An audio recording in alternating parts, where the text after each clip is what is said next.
ከወራት በፊት በፈጸመው እጅግ አጸያፊና አነጋጋሪ ተግባር ምክንያት ከሚዲያው ርቆ የነበረው ጋዜጠኛ ሶፎንያስ ዋሲሁን መላው የኢትዮጵያ ሕዝብን በይፋ ይቅርታ ጠይቆ በአዲስ ነገር መጥቻለሁ ሲል ኑዛዜውን አሰምቷል። ይህ አዲሱ ጥሪና ያሰማውን ጉዳይ በተመለከተ እናነሳለን። በስፖርትና በዲጂታል ሚዲያው አውድ ውስጥ በጉጉት ሲጠበቅ የነበረው የኤምኤምኤ ፋይት ግጥሚያ ትቶ ወደ ቱርክ ማቅናቱን ይፋ ያደረገው ሴዶ ማርሻልን በተመለከተ ያልተጠበቀ ውሳኔ ሆኗል። ይህን ጉዳይ ተከትሎ የሀገርና የስፖርት ክህደት ፈጽሟል፣ በኢንተርፖልም ቢሆን ተይዞ ይመለሳል ሲል የስዊት ቦክስ ባለቤትና የኤምኤምኤ ፋይቱ ዋና አዘጋጅ ጌታቸው መለሰ ቁጣውን ገልጾ አንጸባርቋል። ሴዶ ማርሻል ለዚህ የሰጠው ምላሽም አለ። በተያያዥነት እነዚህን ጉዳዮች እንቃኛለን። 70 ሚሊዮን ብር የተጠየቀበት አዲሱ የቅድመ መደራደሪያ ነጥብና እንዲሁም ሊሆን ይችላል የተባለው ጉዳይ በስፋት ይቃኛል። ውድ ቤተሰቦቻችን ይህ ኢትዮ ግሎባል 360 ኒውስ ነው። ለቻናላችን አዲስ ከሆናችሁ ሰብስክራይብ፣ ቪዲዮን ከወደዳችሁት ላይክ፣ ሼር ማድረግ ሌሎች እንድታካፍሉ እንድታጋሩ በአክብሮት የጋበዝን። ወደ ዝርዝር ጉዳዮቹ ተሻገርን። መልካም ቆይታም።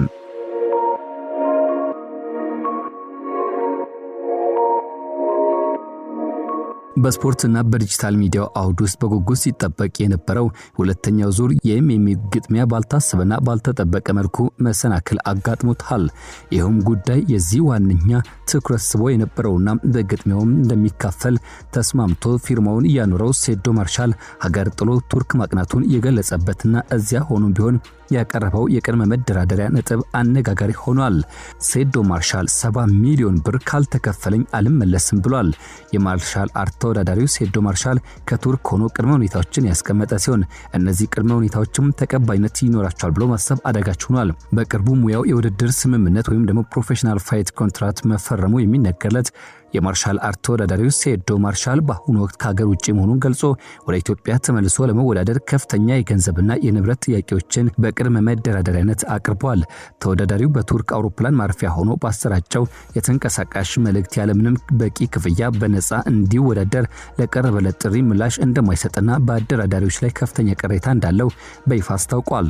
ሴዶ ማርሻል ወደ ሀገሩ ተመልሶ ወደ መጋጠሚያ መድረክ ወይም ደግሞ ኬጅ ውስጥ ለመግባት በአጠቃላይ የ70 ሚሊዮን ብር ግምት ያላቸውን 3 ያክል ቅድመ ሁኔታዎችን ጠይቋል። የመጀመሪያው 20 ሚሊዮን ኢትዮጵያ ብር ዋጋ ያለው ተሽከርካሪ ይገዛልኝ የሚል ሲሆን ይህ ቅንጡ ተሽከርካሪ በተጨማሪ 30 ሚሊዮን ብር የሚያወጣ መኖሪያ ቤት እንዲገዛልኝ እፈልጋለሁ ብሏል።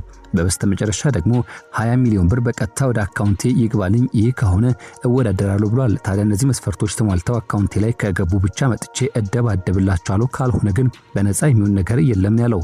በስፖርቱ ዓለም ራሱን እንደ ፕሮፌሽናል ተወዳዳሪ የሚቆጥረው ሴዶ ማርሻል ስሙን ጠቅሶ ጌጅ ካለው አካልና ከሌሎች አዘጋጆች ጋር ባለው አለመግባባት ዙሪያ ማብራሪያ ሰጥቷል።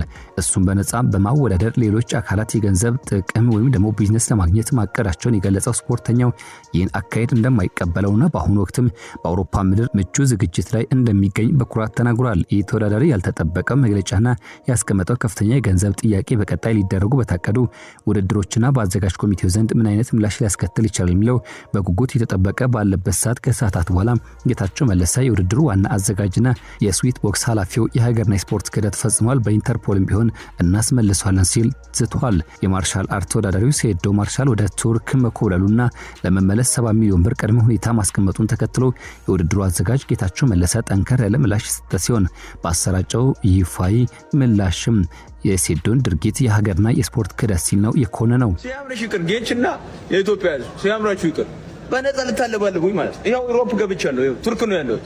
ይህ ብቻ አይደለም። ጌታቸው መለሰ በመግለጫው ሴዶ ማርሻል በሀገር ላይ ትልቅ ክህደት ይፈጽሟል፣ ከሀገር መውጣቱን በምሬት ገልጿል። ድርጊቱ በሀገር ላይ ብቻ ሳይሆን በጥቅሉ በስፖርቱ ላይ የተፈጸመ ትልቅ ክህደት ነው ያለው አዘጋጁ ስፖርተኛው የገባውን ውልና ቃል አጥፎ በሚስጥር መኮብለሉ ከፍተኛ ቅሬታ እንዳሳደረበት አስታውቋል። ሴዶ ማርሻል የፈለገውን ያህል ቢሸሽ ከተጠያቂነት አያመልጥም ያለው ይህ አዘጋጅ ህጋዊ እርምጃዎችን መውሰድ መጀመሩን ጠቁሟል። ምንም ማድረግ ባንችል በዓለም አቀፍ የፖሊስ ተቋም ወይም ደግሞ በኢንተርፖል በኩል ቢሆን ወደ ሀገር እንዲመለስ የበኩላችንን ጥረት እናደርጋለን ሲል ስፖርተኛው በህግ ተከታትሎ ለመያዝ ማቀዱን በይፋ አስታውቋል። ይህ አዘጋጆቹ ቁጣ የተቀሰቀሰው ተወዳዳሪው ሴዶ ማርሻል በቱርክ አውሮፕላን ማረፊያ ሆኖ ባስተላለፈው ምስል አውሬው አመልጧል፣ በነፃ ልታደባድቡኝ ነበር በሚል የ70 ሚሊዮን ብር ማለትም የ20 ሚሊዮን ብር መኪና፣ የ30 ሚሊዮን ብር ቤትና የ20 ሚሊዮን ብር ጥሬ ገንዘብ ቅድመ ሁኔታዎችን መጠየቁን ካነሳ በኋላ ነው።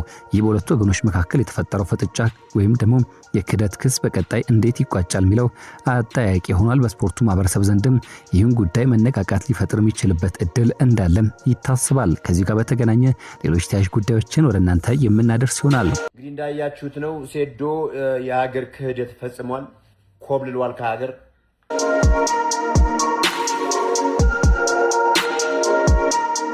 በበስተ መጨረሻ መረጃችን ከወራት በፊት በፈጸመው አጸያፊ ተግባር የበርካቶች መነጋገሪያ ሆኖ የነበረው ጋዜጠኛ ሶፎንያስ ዋሲሁን በይፋ ህዝብን ይቅርታ ጠይቋል።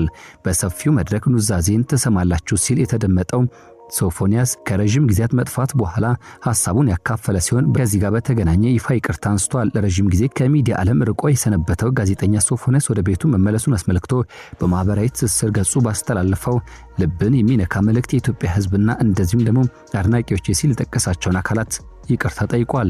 ጋዜጠኛው ባስተላለፈው መልእክቱ ተመስገን ለቤቴ በቅቻለሁ፣ መድኃኔዓለም ስለማረኝ ለታላቁ ክብር ስላበቃኝ ደስ ብሎኛል ካለ በኋላ ወዳጆቼ፣ አድናቂዎቼ፣ መላው ኢትዮጵያ ህዝብ አንገታችሁን አስደፍቻችኋለሁና ከልባችሁ ይቅር በሉኝ ሲል ጥሪ አቅርቧል። በመቀጠልም ቅዱስ ቃሉ የበደላችሁን ይቅር በሉ እንደሚል በማስታወስ ህዝቡ በእግዚአብሔር ስም ይቅር እንዲለውና በጸሎት እንዲያስበው ጠይቋል።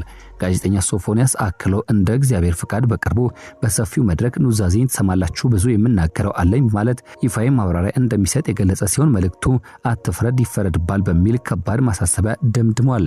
ታዲያ ከዚህ ጋር በተገናኘ በርካቶች እርሱ ባነሳው ይቅርታና እንዲሁም ተያያዥ ጉዳዮች ላይ ሐሳባቸውን በተለያየ መልኩ ያንጸባረቁና እየገለጹ ይገኛሉ። ጋዜጠኛ ሶፎንያስ ዋሲሁን ከተመሳሳይ ጾታ ግንኙነት ጋር በተገናኘ ስሙ ተነስቶ እንዲሁም ደግሞ ማረጋገጫ ተገኝቶ በርካቶች በድርጊቱ ሲኮንኑትና ሲያወግዙት እንደነበር አይዘነጋም። ጋዜጠኛው የኢትዮጵያ ቴሌቪዥን ጨምሮ በተለያዩ ሚዲያዎችና መድረኮች ላይ የሰራ ባለሙያ ነው። ይህ ኢትዮ ግሎባል 360 ኒውስ ነው። ውድ ቤተሰቦቻችን ለቻናላችን አዲስ ከሆናችሁ ሰብስክራይብ፣ ቪዲዮን ከወደዳችሁት ደግሞ ላይክ፣ ሼር እንድታደርጉ የጋበዝን የዛሬን በዚህ ቋጨን። በያላችሁበት ጥሩ መልካም ጊዜ ተመኘን።